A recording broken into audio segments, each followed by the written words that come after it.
Анискин 21 века. Сегодня у Марата Мансуровича горячий день. В Оленьем болоте проводится традиционный день профилактики.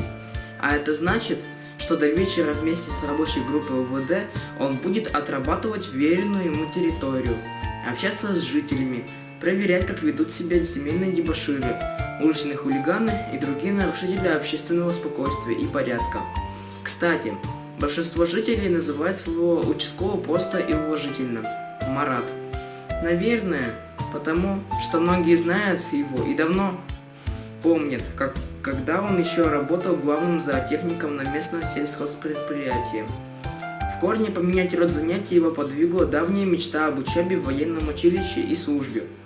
И когда ему предложили должность участкового уполномоченного, согласился. Прошел трехмесячную подготовку, благо за плечами уже была военная кафедра Ижевской сельхозакадемии. Мы почему-то сразу были уверены, что он справится, рассказывает глава Оленьего болота Сергей Александрович Балберин. Во-первых, свой, всех жителей знает. Во-вторых, спокойный, рассудительный, ответственный. А позже, в процессе работы, проявились его профессиональные качества. Он обладает чутьем и хваткой сыщика, но при этом никогда не перегибает палку, потому и селяне его уважают.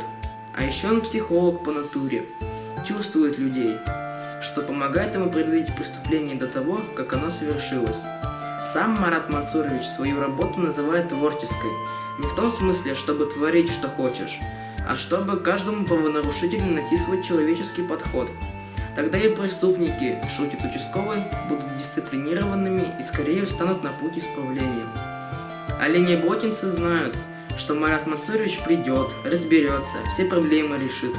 Дает свою оценку его работе заместитель начальника отдела участковых уполномоченных УВД, начальник отделения по обслуживанию Сарапульского района Александр Петренко. И не случайно на территории Оленьего болота за последние несколько лет нет ни одного нераскрытого преступления. Работу участкового не раз отмечали на сельских сходах. Кстати, Марат Мансурович был выбран депутатом местного совета депутатов. И это несмотря на то, что он является старшим участковым уполномоченным по южному кусту Сарапульского района. Тем не менее, такая нагрузка не мешает ему быть одним из лучших. И не только в плане высоких профессиональных показателей, но и признания и уважения жителей. Красное Прикамье, 10 ноября 2007 года.